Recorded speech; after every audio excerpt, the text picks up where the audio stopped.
Good morning. Day ito ngayon ng ating standing seam project dito sa San Fernando. At nakapag-install na sila dun sa taas ng panel, yung mga pinakamahabang panel.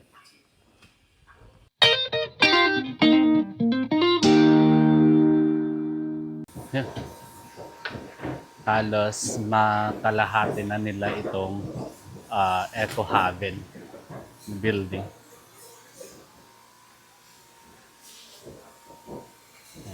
Yun yung dinagdag pala nila kahapon na na perlina yung andun. Yung sa dulo doon.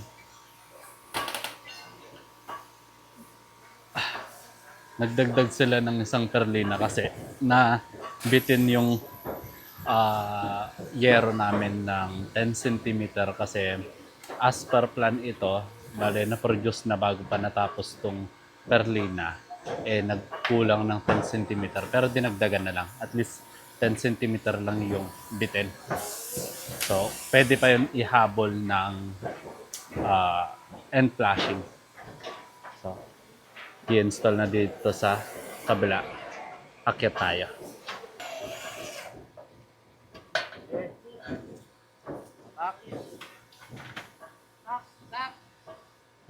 Ganun yung itsura. Yung maliit na yon, ang tawag doon, clip lock. Kasi itong Lexim, concealed fastener or nakatago yung text screw. Kiniklip muna doon sa may standing seam tapos tsaka ini-screw.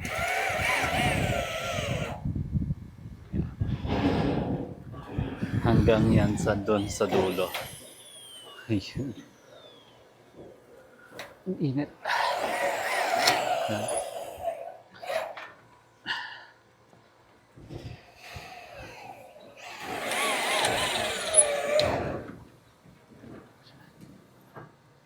Tapos, yung ginagawa naman nung isa doon ni Sir Don, bali kinikrimping na. Ang tawag dun sa crimping na yun is manual crimping. Kasi dalawa yung klase ng crimping. Merong manual, merong machine.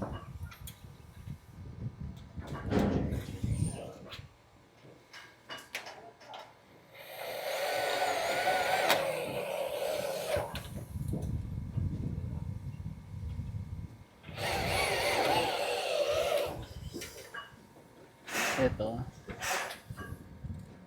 tawag dito, textured finish or wrinkled paint yung gamit, kaya nag-iiba-iba yung kulay niya. Malapitan na ang kulay nito is light gray, o yung trademark na pangalan niya is Epeso gray.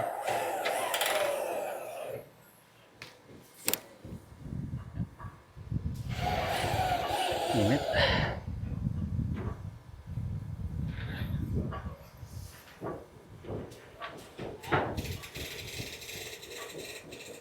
Malahati na nila.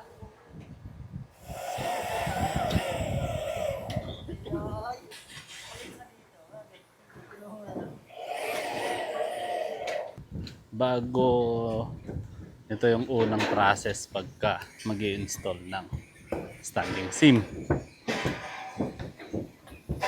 Una, ilalagay muna itong butyl tape.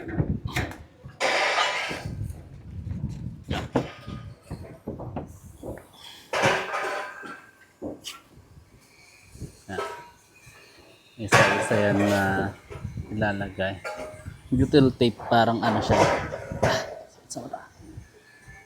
rubberized na tape, tapos tatanggalin tong puti para dumikit.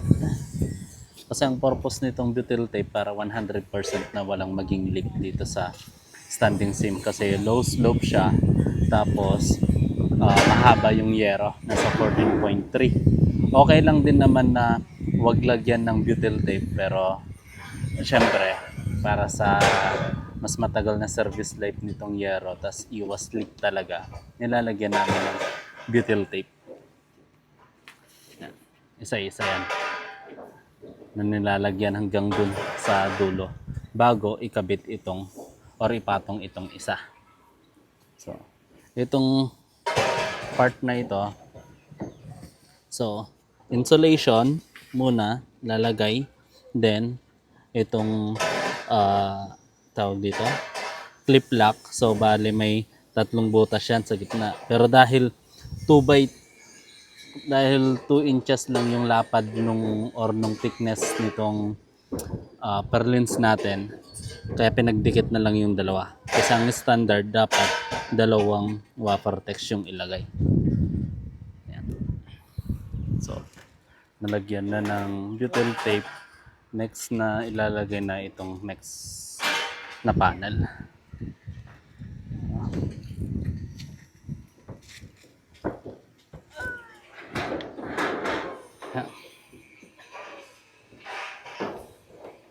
So, papatong na nila yung isa.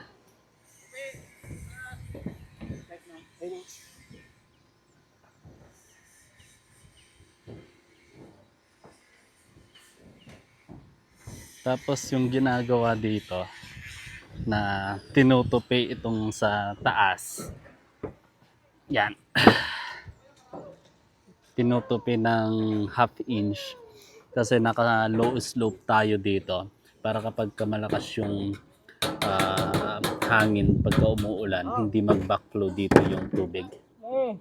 Matatrap, babalik dito sa baba. So, walang backflow dito. Kaya tinutupi yan ng 1/2 inch. Tapos yun, pinatong na nila yung isa. Ayan.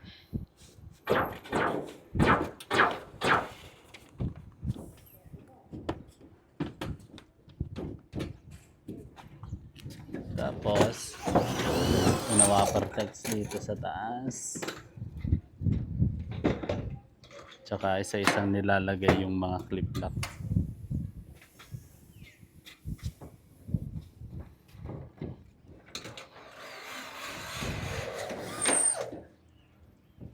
Isa clip lock, lahat yan, bawat perlina nilalagay ng clip lock hanggang dun sa dulo.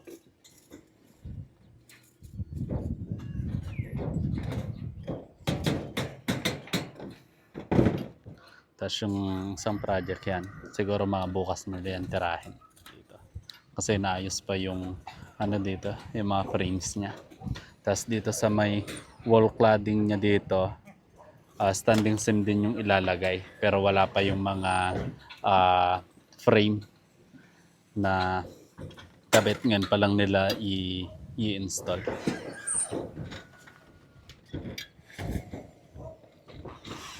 Tapos yung ginagawa dito, yan yung tinatawag na crimping machine manual.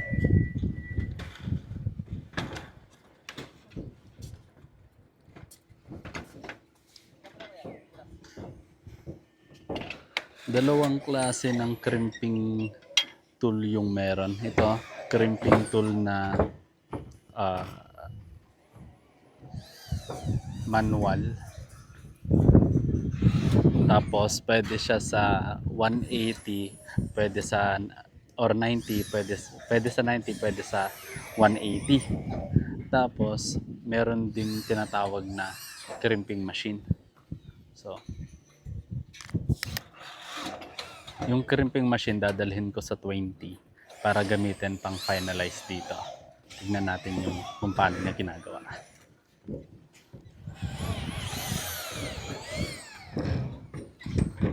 Ano na yan sir? 180 na yan o 90? 90 pa lang. Unang crimp pa lang. Sige. Unang crimp. Yan. Flat pa lang siya dito. Tapos kapag nag 180, pit-pit na itong ano niya, itong rib niya. Sa isang mano-mano kinikrim.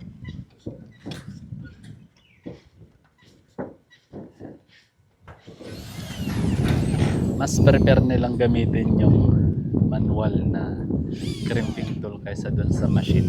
Lalo na kapag ka mga ganitong klaseng yero, mga textured or mga stone coated. Kasi pagka dinaanan ng machine tong roofing, may tendency na may scratch yung wrinkled paint niya o di kaya yung stone coat niya. Kaya mas prefer nila yung manual.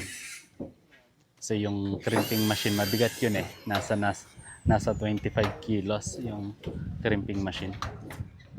So, kaya ganyan muna yung ginagamit. Manual muna.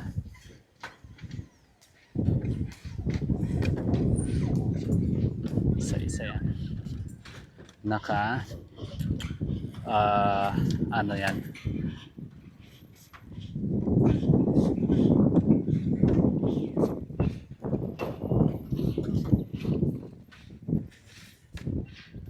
Nalilito lang ako sa una eh, kung 180 or 90.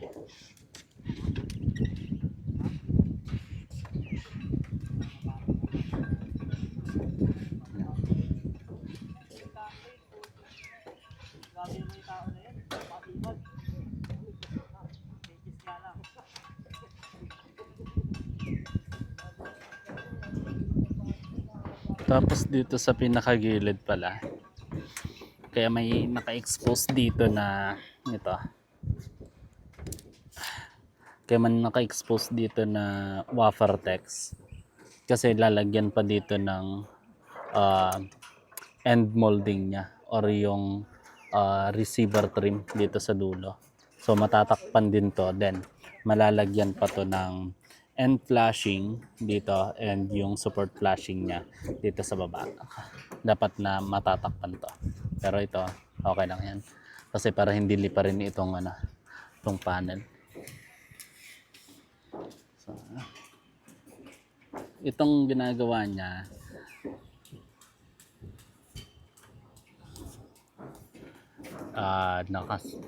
ano na ulit yan, sir? 90, 180? 90. Yung unang ginagawa niya, 90. Kasi 90, naka-ano pa lang siya dito. Yan. So, hindi pa siya ganun flat na flat. So, 90 pa lang ito. 90 degrees. Yung susunod na gagawin niya is 180. Pero, tsaka na pagka meron na yung machine. Yan. Okay na tong okay na itong 90. Pero mas prepare namin na mag double locking na hanggang 180. Kasi ang tawag sa standing seam na ito is architectural type. Tapos yung locking system nito, pwedeng single locking or double locking. Yung single locking niya hanggang 90 degrees lang. Then kapag mag double locking ka hanggang 180. So, ito 90, naka pa lang siya. Naka flat pa lang siya na ganyan. Pagka nag 180 yan, ninipis na to kasi i-double lock na.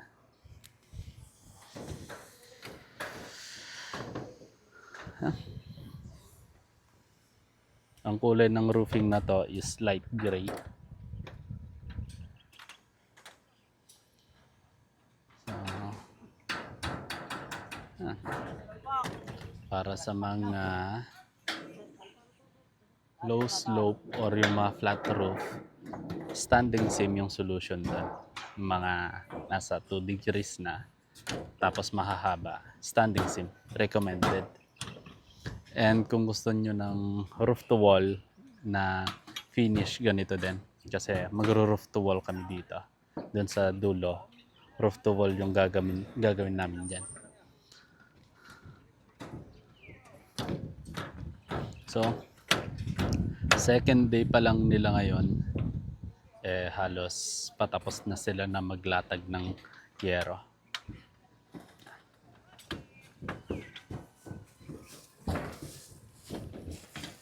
Yun, yung bubble insulation.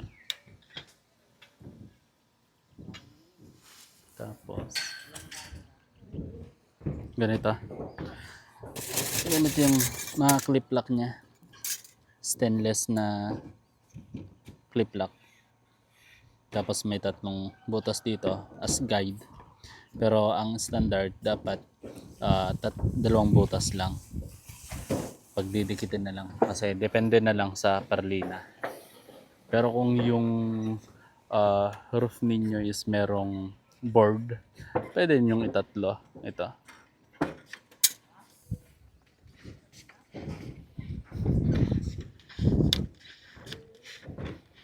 Tapos, ito yung wala na. Ubus na. Ubus na ata ang butyl tape. Ubus na. Tapos, ito naman yung Wapartex.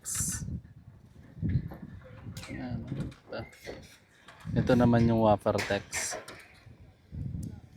Ay, na ba yan? Uy, zoom. Yan. Yan. Ito yung Wapartex. Bali flat yung head niya. Ito yung reason kaya flat yung head ng screw dito. Yan. Kaya flat yung head ng screw dyan. Hindi tayo pwedeng gumamit ng regular na tech screw. Kasi dito banda, kapag pinatong itong isa, baka dito, baka may magdimple. Baka umangat itong sa panel natin dito. Kaya dapat flat lang. Kasi yung sa ordinary na tech screw or yung regular na tech screw, mga ganito kalaki yung head nun, babakat dito sa panel natin. Kaya pagka mga ganitong standing seam, check nyo na lang. Dapat flat yung head ng screw na gagamitin. Yan.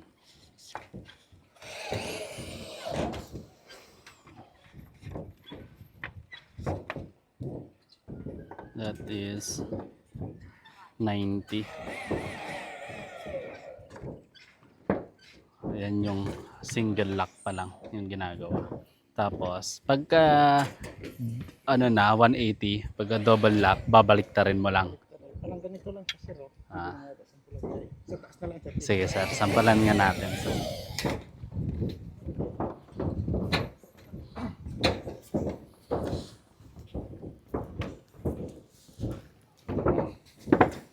Yung 180 sir, ay yung 90 sir.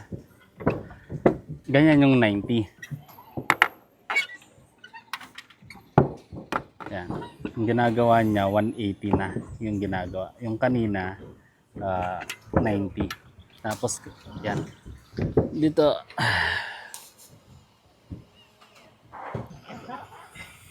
mag-alas 10 na and may init na.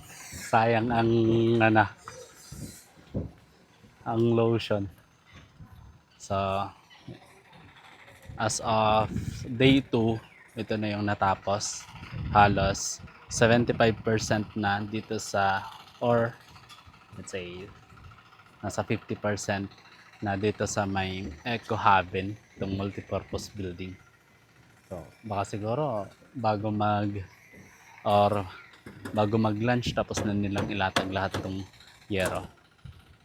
At ako, alis na ako kasi pupunta pa ako ng Sagada. I-assist ko yung delivery doon. And mamamasyal na rin bukas. So, yun lang. Yung buong view nung Eco Haven. So, alis na ako. Pag may mga questions kayo tungkol dito sa project na to or tong klaseng yero na ito, comment na lang kayo sa baba. And kung may mga inquiry kayo, just message me. So, yung dito na lang. See you again next time. Keep hustling.